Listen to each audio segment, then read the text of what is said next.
a new warning label for the junk food in Texas. Some may say, I wonder why it took this long before they started putting a warning label on all this junk food. You know, when you think about the food that we have over here, we talk about this a lot online.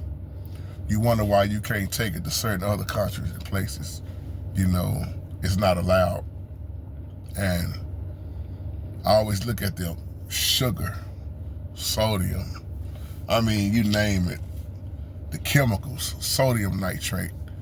If you ever have time to just read the back of these labels on a lot of stuff, and then you realize, man, what's being put into the body?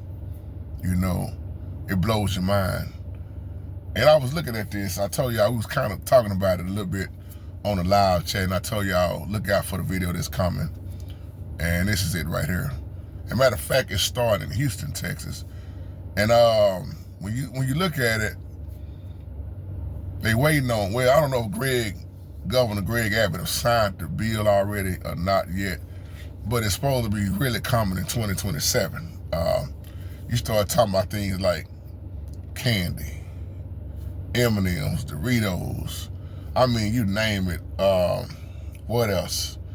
Pop-Tarts, especially Pop-Tarts and cakes. Y'all remember that old video I did talking about the stuff that's inside the food coloring, those different chemicals that make it so sweet and make it taste good for you, but then it's not good for you. And especially with kids, you remember back then we was talking about how they was saying leave the hot dogs alone. Well, we already know that the food nowadays, especially, you looking at some stuff, you don't know what it really is. Y'all remember the video we did about lab meat, or how they mixed the meat, man-made meat being mixed with everything, and it's very, very dangerous. Very dangerous. So Greg Abbott supposed to be signing this Senate bill. Like I say, it's supposed to go into effect in 2027. So now when you start walking up and down the aisles, you'll start seeing warning. Can you imagine that?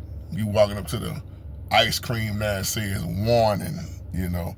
We already know about the processed meat.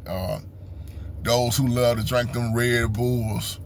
Man, I know too many people that was addicted to them things, man, with that, you know, you start talking about that corn, that sugar.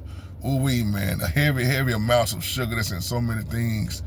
So, I'm just saying, I wonder why now they coming with the warning label. That's why I said sugar, you know sugar is classified as worse than cocaine. But cocaine is illegal. But you can go in pretty much how many stores and buy sugar? Make you think. So stores like Walmart have wrote a letter already trying to get them to stop this, to remove the warning labels that's coming, because, oh man, that means somebody gonna lose a lot of business. Or maybe they won't lose a lot of business. I'm just speaking in general. Maybe they won't lose a lot of business because some people will still see the warning label and be like, hey, we've been eating it all this time, so what's the difference now?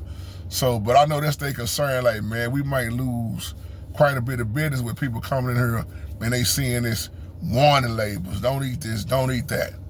Or the warning on the chips, especially a bag of Doritos, man. You know how Doritos sell. You know how Pop-Tarts sell. You know how they sell a little candy bag of M&Ms, man.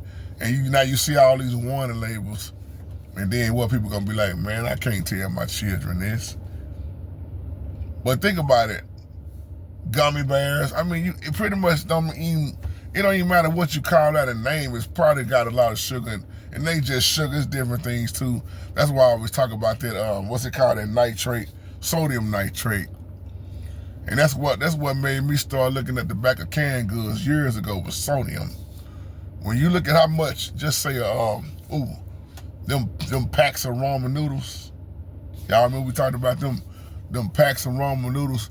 If you flip it over to the back and look at how much sodium is in there. You remember that brother that I think he's a bodybuilder now, but he did them years in the penitentiary, and that's all he ate was them ramen noodles, and he started having those heart attacks. And when he got off the ramen noodles, his health you know, was back to where it needed to be. He didn't realize how much sodium he was taking in, because those are very popular in the penitentiary.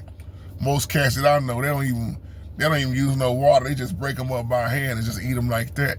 You know, without it's that little old pack that got all that sodium in, excuse me. So this is just a little update, y'all. I told y'all I would come back and do this video about, you know, the warning labels that's coming. So just give me a little feedback, and I love y'all. Shalom.